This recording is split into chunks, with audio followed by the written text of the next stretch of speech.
impressed with myself. Thank you, Karen. I had no idea I was that fabulous.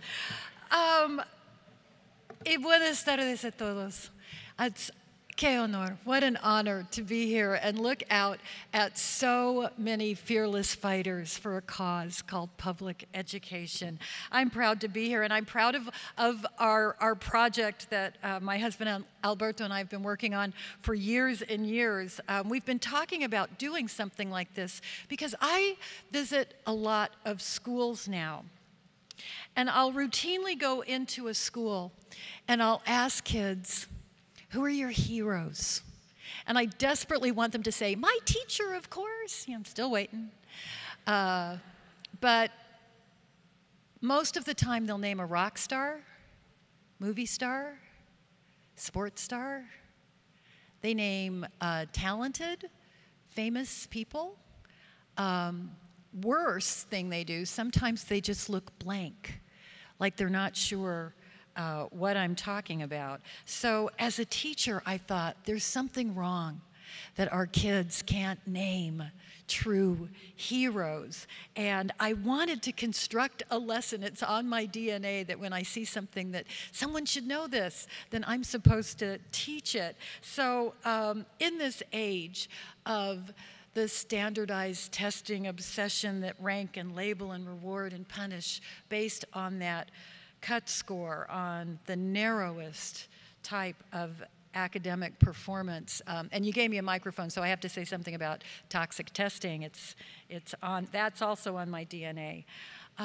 When it comes down to what you can memorize on a standardized test, I think it's our responsibility to constantly be reminding people that we teach the whole blessed child, mind, body, and ethical, compassionate, courageous character. And yes, we teach kids academic skills and knowledge. We want them to be critical thinkers, creative problem solvers, and we are always struggling with the best way to teach and assess that. We care about that whole healthy body. And so that means everything from a good hot school lunch to exercise and physical activity and sports and healthy lifestyles. But sometimes we forget that the foundation of everything that we're trying to teach kids, how will they use those healthy bodies? How will they use those wonderful brains? Where is that compassionate, ethical, courageous character that will take them through their lives? In my 6th grade, we would weave that into reading, writing, and arithmetic. It was how we said good morning to each other. It was what we expected from each other. So to have blank looks of students when I ask them about their heroes truly disturbs me. Life is so full of men and women and even children who have sacrificed something important to them for social justice so that someone else's life could be better. Things like votes for women, things like democracy, things like respect. Of course, I'm a 6th grade teacher, so I'm very sneaky. You want kids to think they're playing. You want kids to not notice how much they're learning. So I wrote a book, and they're short stories. I wrote a book, and they have beautiful, beautiful pictures, because kids will say, oh, I want to see the pictures. And I really want to thank my husband, Alberto Garcia, gracias, mi amor, for doing such an amazing job on the pictures. Rabble Rousers in this book are fearless fighters for social justice. It starts with Mother Jones, who worked so hard to stop child labor and to stop those children's parents from being exploited. And it goes all the way to Gabby Pacheco, who organized Dreamers to march from Miami to Washington, D.C. to convince President Obama to do something for undocumented students so that it resulted in passage of the Deferred Action for Dreamers regulation. None of these rabble rousers achieved what they achieved because they had political position or personal wealth. In fact, what they did was they organized ordinary communities to actually stand against people who had political position and personal wealth. And some of them won, and some of them lost, and some of them died trying. What they had in common were two things. They had these incredibly courageous hearts, and they had big mouths, really big. Some of us are halfway there, and they couldn't be quiet if they tried. It was on their DNA. When they saw something that they didn't like, when they saw someone being hurt, they had to act. They agitated for justice. And before we get started, I want to put in a pitch that these books are available. 100% of the proceeds go to Gabby Pacheco's organization, United We Dream, that help undocumented students and their families know what their rights are and how they might access those rights. Yes, thank you. As Kathy said, it's side-by-side Spanish-English, so if you've been working on your Spanish, you can actually use this as a lesson. And finally, I wrote it on a 7th grade level so that practically every member of Congress will be able to read it. And Alberto and I, did I say that out loud? They told me to be nice, but I just... Alberto and I will be signing copies in the book writers area after the presentation. This book is really just the jumping off point. What we want to do is to have a conversation. I want to give you something to think about as educators, as people who are passionate about public education. And so I invited 3 rabble rousers in their own rights that have a connection with the book. And we're going to start by bringing out las agitadores, those agitators. The first chapter is all about Mother Jones. My favorite quote from Mother Jones will always be, "Pray for the living. Fight like hell for the dead." Fight like hell is exactly what we're doing with our students. We are fighting for them and the lives that they need to live. Mother Jones could not be with us because, of course, she's buried in Illinois. But someone who can channel her, it is just amazing. The director of the Mother Jones Heritage Project, of the Mother Jones Museum, is alive and well. Rosemary Fuhrer teaches labor history at Northern Illinois University, where she serves as the director of the Mother Jones Heritage Project. And she channels Mother Jones in her own life. I read about something she did when she was a little bit younger, organizing students on campuses in the St. Louis area to protest the first cuts in Pell Grant funding. So, so much of that funding essential for students to be able to afford a college education. We are so pleased that Rosemary Fuhrer is here to represent Mother Jones. Will you please welcome Rosemary?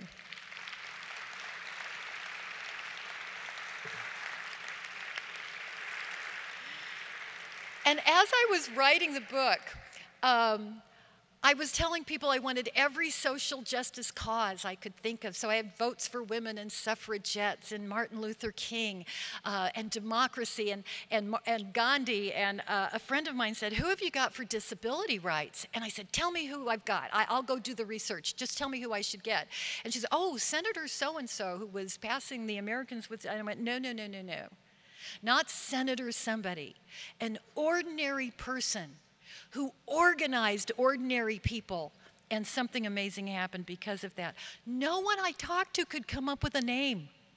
So I Googled Rabble Rouser disability rights. Frida Zames, Frida Zames, Frida Zames, Frida Zames. Who the heck is Frida Zames? Never heard of her. And most of the links were to New York Times articles in the 70s and 80s. So I'm finding out more about Frida Zames. She was exactly the person I was looking for Chapter 11. and happened to be a university math professor who had contracted polio as a little girl. She used crutches or a scooter most of her life, and when she retired, she had a lot of time on her hands to really go into first-class, full-time rabble rousing. She wanted these things called wheelchair lifts on the buses. She pays taxes like anyone else. Why can't she use public transportation? The mayor, the city council, too expensive. That's not going to happen. So she organized rabble rousers to stop traffic in New York City during rush hour. Yeah, it tends to get people's attention. And when the bus would pull up, they'd surround the bus in wheelchairs and just sit there because they had already called the 6 o'clock news.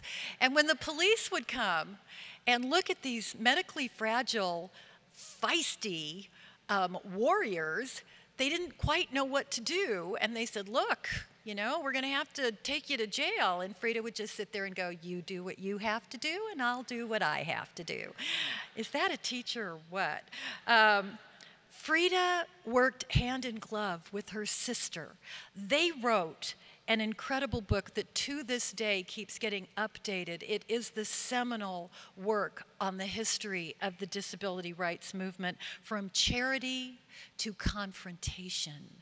That says it all. Frida passed away at the age of 82 in 2005, but her sister and fellow rabble rouser, Doris Zames Fleischman, a professor of humanities at New Jersey Institute of Technology and who was Frida's most passionate supporter and collaborator, and probably jail cellmate for all I know, is here to represent our rabble rouser educator, Frida Zames. Please welcome Dr. Doris Zames Fleischer.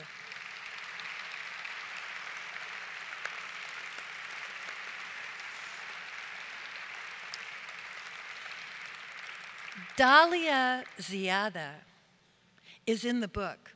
There's a picture of Dalia right there on the front cover. Dalia is a flower. She loves words. She loves poetry. And we think of these things as soft things. Dalia is made of steel. She talks about hard things that are hard to hear. When she was a little girl in Egypt, she began talking to her parents about what had been done to her in female genital mutilation and how she wanted them to stop, how she wanted the culture that hurt little girls to stop hurting little girls. As she grew up, her goal became more and more widespread. Opportunities, respect for girls and women. She wants to change an entire culture. Dalia is chapter 16. She wrote, "There is no spring without flowers. Likewise, there is no Arab Spring without women." Dalia is a blogger. She organized brave women to take their place in the Arab Spring, but she didn't stay behind her computer. Then she took to the streets to lead them in the Arab Spring. Today, she organizes those women and girls to take their place in government, to take their place as leaders, training them as candidates, training them as leaders, teaching them that they have the right to be anything they want to be. She serves as founding director of Liberal Democracy Institute of Egypt that advocates for democracy not only in Egypt but throughout the Arab world. Dalia has a master's degree in international relations from Tufts University. She was named by Newsweek magazine as one of the world's most fearless women, by CNN as one of the Arab world's 8 agents of change, and by the Daily Beast as one of the world's bravest bloggers. Please welcome Dalia Ziada.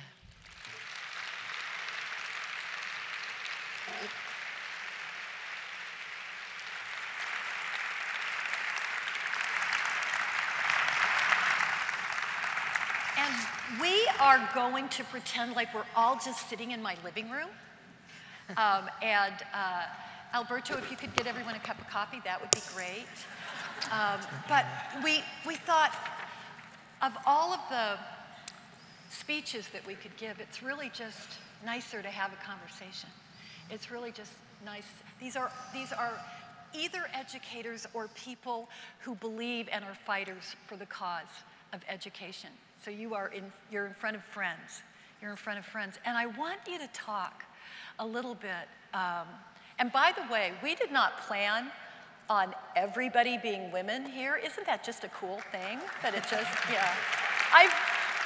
I've seen a lot of panels where it's all gray suits, and I love you guys, but move over, okay? Because we're coming. So here's a question. I'm a 6th grade teacher. I know I would tell my kids it's important to follow the rules. I want them to be law-abiding citizens. I want them to obey the law. And I know that in the history of rabble rousers and the history of people sitting here on this stage, there are some times when laws have been broken. There's a passive voice when we broke the law. Talk about how you can be an educator telling kids it's important to obey the law, and then say, but it's okay to be this rabble rouser. How do you connect those? Well, I think I would point out how American it is. Back in 1846, Henry David Thoreau would not pay the poll tax because it would go to the Mexican War, which he thought was wrong. So he was in jail. He was put in jail. Mm-hmm. And Ralph Waldo Emerson, who wrote essays with the essence of America, but he missed it. He didn't get it. Thoreau got it and Emerson didn't. Ralph comes over to Henry and says, Henry, what are you doing there? And Henry says, Ralph, what are you doing out there? When there is injustice, and the feeling he had was, when there is injustice, if you don't act on it, it will get corrosive, pervasive, and you have to say no.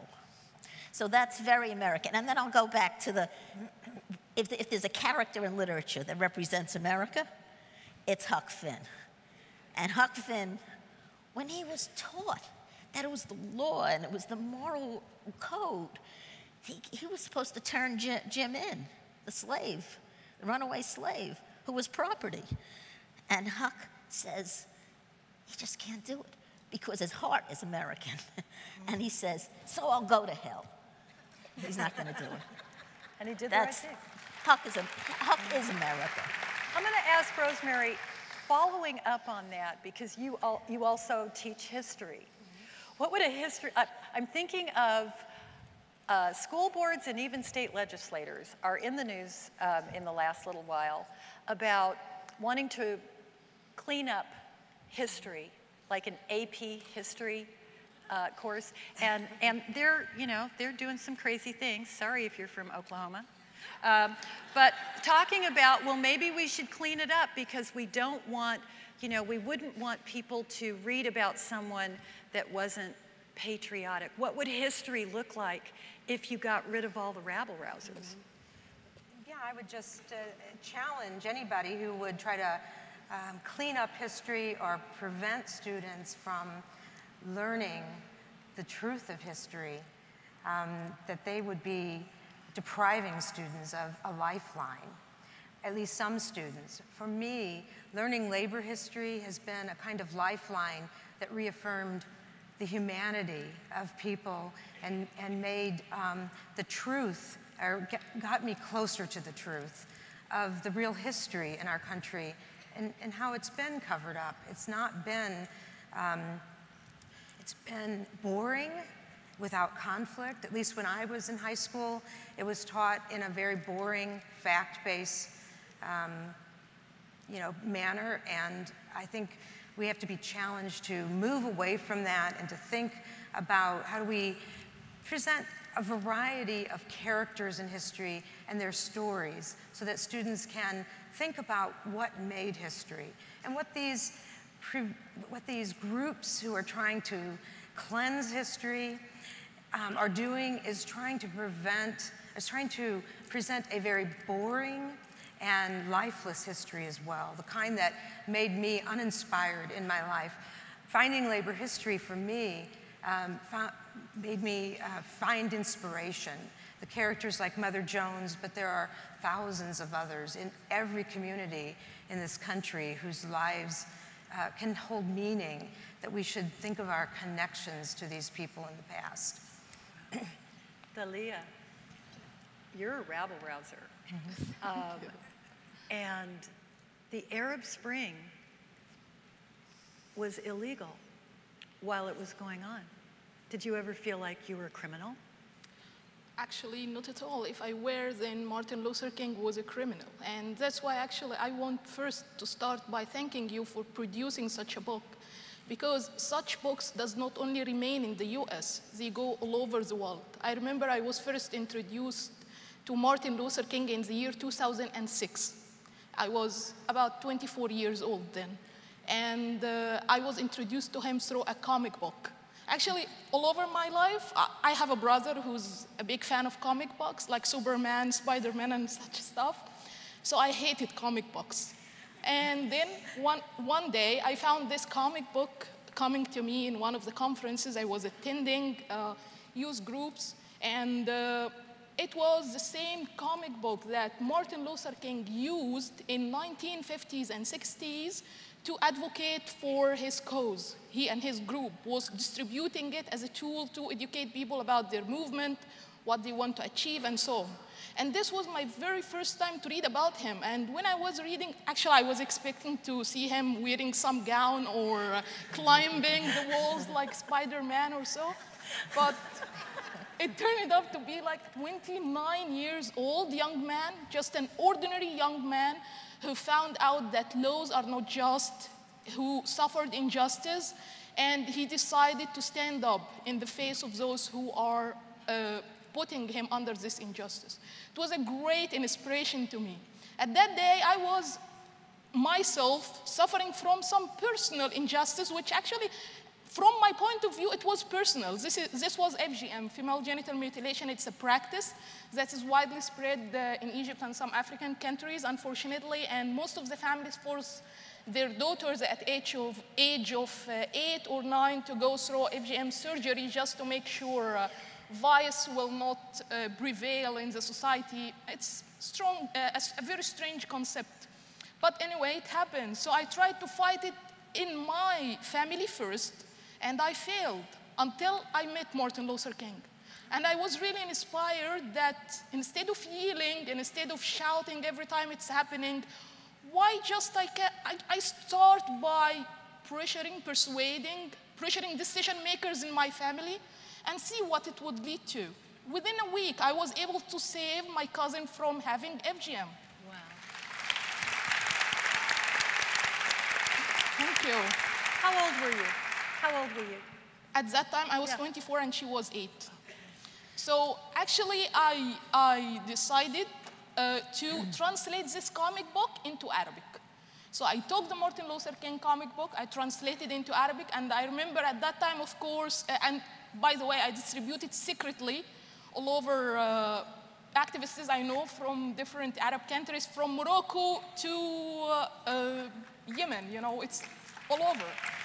And we were smuggling it like drugs, actually. And it was hilarious. But it ended up inspiring young people in my region to challenge the laws, to stand up for the injustice they were suffering and say, no, it's our time to do what we want and to lead our countries and our region to what we want to see, which is liberal democracy, which is we're advocating today. Wow. Yeah.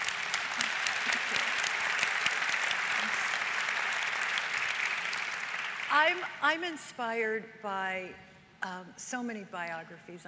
They really, just like you and Martin Luther King. Talk to us about the importance of role models. I was a little flippant saying, look at all the women here, but I also know that for a lot of girls and boys, not just girls, they don't see women in leadership positions.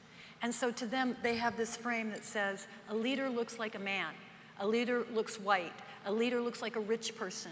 These are the kinds of, a leader has a title, like president or senator. What's the importance of diverse role models for boys and girls? How was it important in your life? Yeah, well, I can say in my life personally, well, I thought I'm going to get to, well, first I'm going to talk about what it did for my sister, who, you know, disabled role models. Okay, you have Franklin Delano Roosevelt, but nobody could know that he was disabled as he was, or he would not have been elected, and he wouldn't be able to govern, because people thought that ability and disability were mutually exclusive. You know, you're weak. I mean, I can't think of too many figures stronger in the 20th century than FDR. Okay, so we start with that. But then, so my sister knew that she could do anything. I mean, if he could be president. But then I think of her role models like Ed Roberts, who also was a polio survivor, who slept at night in an iron lung and during the day changed the world. You know, he created the independent living centers, which are places, they're not places where people live who are disabled. They're places where people are rabble rousers who are disabled. They get together. They tell each other how to get jobs, houses, get whatever they need, and how to fight for justice. That's what they are. And they're all over California, then the country, then the world. Okay. I think of Judy Heumann, who was wanted to be a teacher. She wanted to be a school teacher. But because she was disabled, she was told she can't. She's told she failed the part of the test where you see if you're healthy. So she was perfectly healthy. She was just disabled. Okay, they said she failed. Okay. So what she did is she used the model of the civil rights movement. She went to court, and she also used the press. And the Daily News is a big headline. You can be president, but not teacher with polio. You know, so I mean, my sister had role models. I'll talk later because I don't want to take up everybody's time. How she was a role model for me, but you know, my personal role model is something else. But you know, you have to see people like yourself. You need to see that people like yourself can do it. Then you know you can do it. And so you need diversity. It's good for everybody because we can't waste anybody. We can't afford to waste anyone. Rosemary, I wondered about the role models for Mother Jones. She's in, you know, late 1800s. Unions are pretty much the guys, and women are supposed to be staying home and taking care of the family. And she didn't do that. Well, first of all, she had many role models, but you're right that she is an extraordinary woman. And I wondered about that. You know, I did this film about her that we have available here, Mother Jones, America's Most Dangerous Woman. And I thought, you know, she's such an ordinary person, but she is also larger than life. She was all over this country. And, you know, I was thinking, what is it that drove her to do all of this? What really inspired her? My research led to the women of the French Revolution. Is one of her, the women of the populist movement in the United States. But she also looked at a very diverse, it wasn't only other women. Once she became empowered, she started looking at abolitionists. There were some female abolitionists, but the one that really inspired her was Wendell Phillips, who, if you were an abolitionist, before the Civil War started, you were taking your life into your hand. You were in danger if you believed that slavery should be abolished. For her, that was also a role model, an example of other people who were willing to put their lives on the line. Wendell Phillips, she carried his writings, his abolitionist writings with her wherever she went, and she would read them. And so I think there's a process of role modeling, and it's not that you have to be the exact copy of everybody that you look to for inspiration. But I think that hearing these stories of people who stood up to power reminds you that history might exonerate you from being condemned, that your condemnation in the present might lead to exoneration in the future. And she also presented kids as role models. That's what I really love about her. In 1897, she led the March for a Living Wage in Pittsburgh.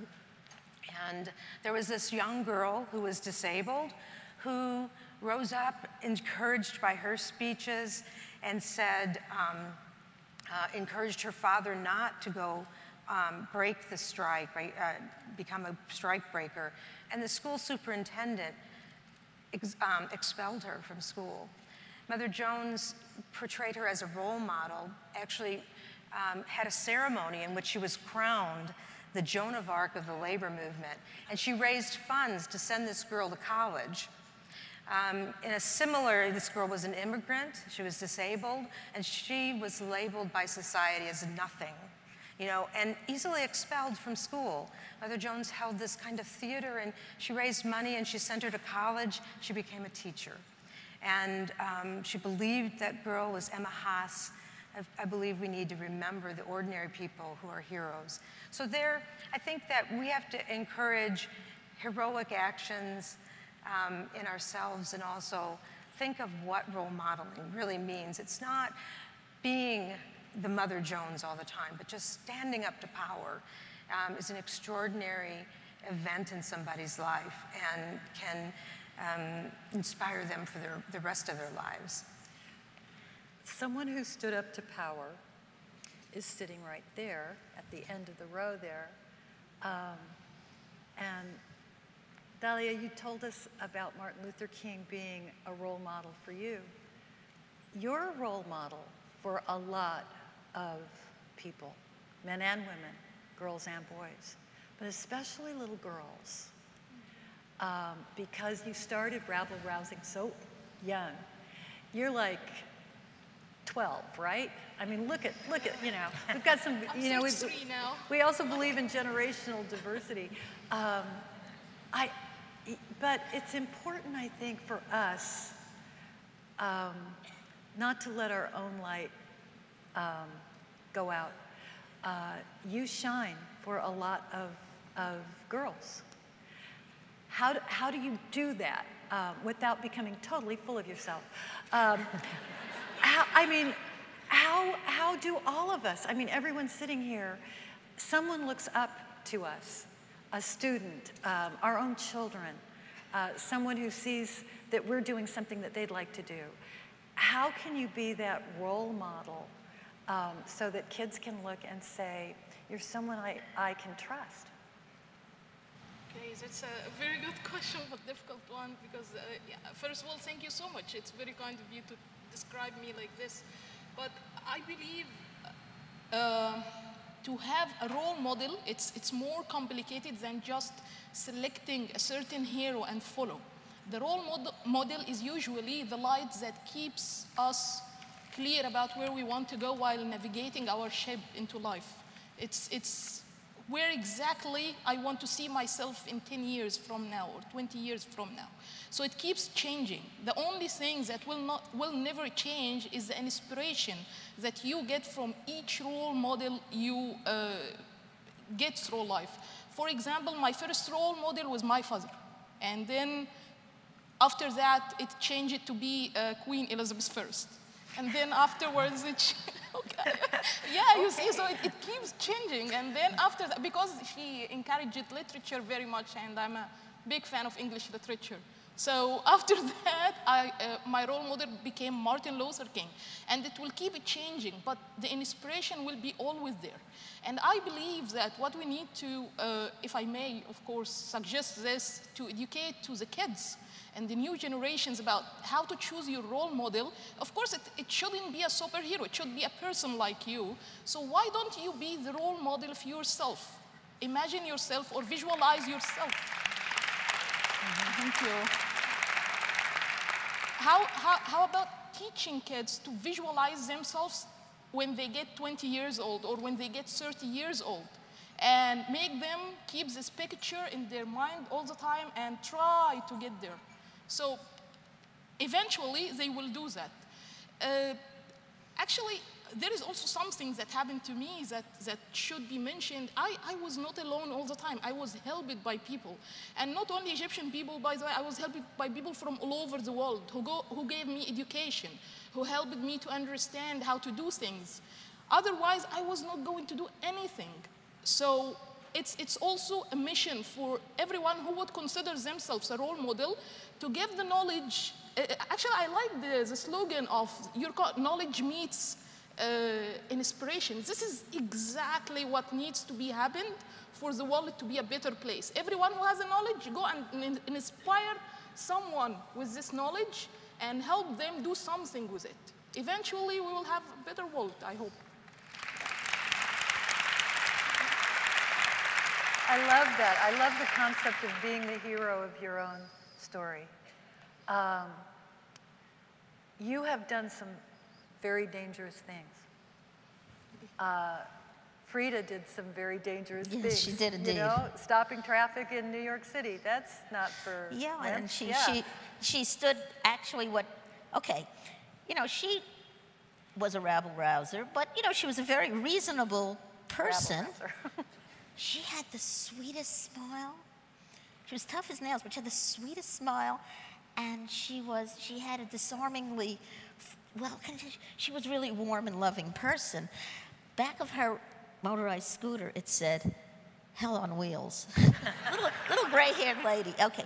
Anyway, so they, you know, the lawyers told me, she, you know, checked with the legal profession what's supposed to do, because you know they used hydraulic lifts to move stuff. But people, no, people couldn't get on the buses. No, in New York City, you don't get on the buses, you can't get around, okay? So she looked at that.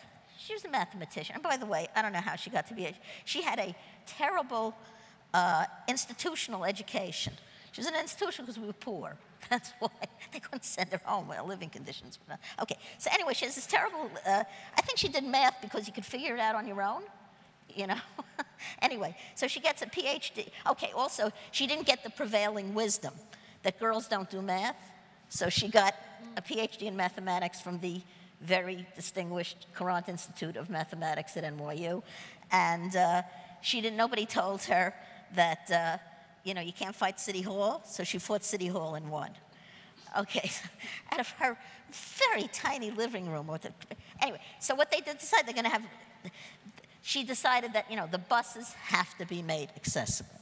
So how are we going to do this? Okay, so they didn't pass the law, but the mayor at the time, Mayor Koch, didn't want the buses, so she was going to prove that nobody used them. Okay, so they had lifts, even though because they had one model line. And he was going to show disabled people, they want to stay home. The rare times they go to the doctor, that's all they do. Okay, anyway, so they had ride the bus days. Everybody was going to get on the bus. So what he told the bus drivers to do was tell them that the lift doesn't work. And so then the numbers would come out, they don't use them, so we don't have to do it. So they said, no, if the bus driver says the lift doesn't work, you get in front of the bus, and the bus can't move. So they get in front of the bus, my sister and her cohort, who was she was in a motorized scooter. By the way, I'll just give you a sense of who she was. When she used crutches and braces, she said she was afraid people were going to knock her down. Then when she got into changing lemons into lemonade, when she got into a motorized scooter, she said, now people have to worry I'll knock them down. That expresses me better. Anyway, so she's in front of the bus, and the bus driver is supposed to call his supervisor. He calls the police, and the police come and beat up this other guy who was clearly disabled. He was in a wheelchair, but he was very clearly disabled. And they actually, you know, I mean, you fight for everything. Lest you think people said, oh, disabled people, we have to be nice to them. It never works that way. It never worked that way. And as we were talking, and I said, and after you win something, you have to go back and fight it again, because they'll try to take it away. Anyway, so that's what she did. And the cops came and beat up this guy. She had the presence of mind to write down their badge numbers, and she stopped them that way. I mean, she was constantly, it was, for her, it was constant fight. And it continued, and again, as you know, she experienced this with the laws getting better. By the way, eventually all the buses were accessible. All the buses in New York City were accessible eventually. So that was the struggle. Even with Frida, with everybody that's up here, if you're going to be a rabble rouser, if you are going to stand up when you see something unjust, that includes if you're a kid and you see someone being bullied. It doesn't have to be the Arab Spring. There's a lot of, if we're going to teach kids courage, it means we have to teach them to do something that might be dangerous, that might put them in harm's way, either a great harm or a small harm. But again, if you had a message for the educators in this room, how do you take those two things? We want our children to be courageous and stand up against injustice. We want our children to be safe. We don't want them to get hurt. We don't want them to play in traffic. How can you do both? Well, I would say that we have to also teach them that not standing up might end up with harm to people. In other words, that's right. The fact is that people are harmed every day in our society. We have the same or even worse inequality of wealth now, a harmful condition than we had in Mother Jones' time. And people are being harmed. I mean, they're dying. They're losing their teeth. You know, you see kids in school who have grave situations. They're being harmed by not acting and not teaching the truth of what is going on in the society. So I think there's always a balance, but to think about, I love the concept of teaching the whole child, the ethical and moral issues, and this is the big issue of our time, to think about the harm that's done by power structures and how students can think. I always have faith in kids. I see the kids in Madison standing up to the shooting death the other week, and the kids in Colorado standing up against the AP mandates, the AP history mandates. And actually, those people, I think, are courageous. And I think sometimes the kids really are all right. They know how to balance those issues themselves, and we have to trust them that providing information will really not do the harm. It's going to do good. You know, allowing injustice to flourish does not keep you safe. You know, again, it's going to reverberate back on you. It's not that, you know, oh, they're just hurting that group. They're just hurting that group. It doesn't work out that way. We're connected. And if we don't take care of each other, we're not taking care of ourselves. So actually, speaking about being courageous and being reckless, there is a very thin line between both, which is the vision, which is, I would call, the defining moment, knowing when exactly to express your rejection to one thing or another and how to do it. And actually, this is about the technology of speaking up your mind, the technology of coming out and saying, no, I refuse this. But meanwhile, I have learned it through my own experience and other experiences of famous role models who are mentioned in your book, of course, and all over history, that you should always prepare yourself for this particular defining moment in your life. By the way, everyone, you should not be like in a situation like it is in Egypt or in the Arab world, or in a situation like the case was Freda or with Mother Jones or whatever. Everyone has something in his life that he is being prepared for somehow. So prepare yourself for this defining moment where you can be courageous enough to step out of your comfort zone and expose yourself to risk, fine, but at the end you will get to places where you've never dreamed to get to. We have 1 minute left. I want each of you to just give us one piece of advice for an educator trying to teach children to be courageous, ethical, compassionate. How important is that? What message do you want us to take out of this room? Let's start with Dalia and go this way. With me? Okay, so it should be to inspire them to help others to be inspired to, not only to think of themselves alone, but think about others, how to inspire them, because no one can do something alone. That's right. Yes, certainly to develop groups and connections, but really to understand those connections. I mean, to know that you're not a separate entity. I am of this race, I am of this background. It doesn't work that way. And then again, if you're not protecting others, you're not protecting yourself, because it will reverberate back on you. You've got to create a just and equitable society, or it's not going to be a good one for you. You're not doing somebody else a favor. You're doing yourself a favor. Yes. Thank you, Dora.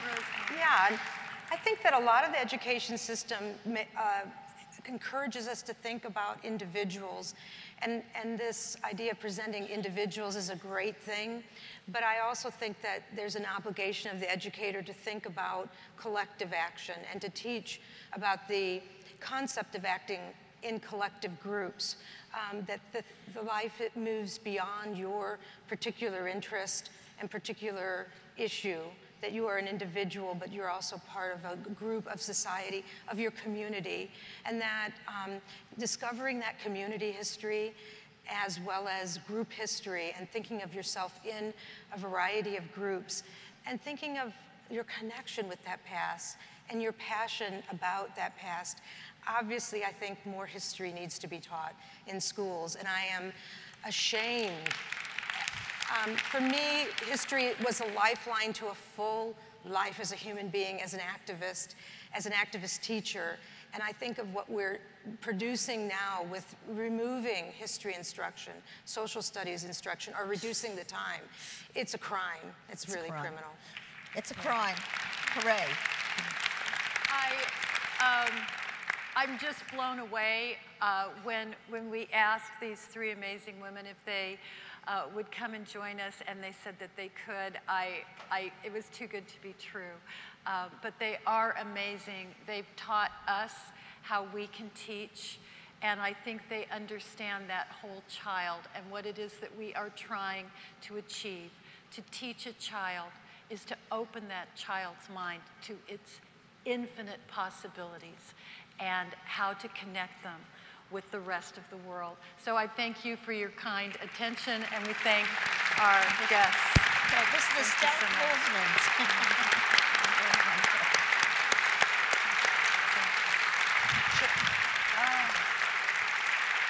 That's for you.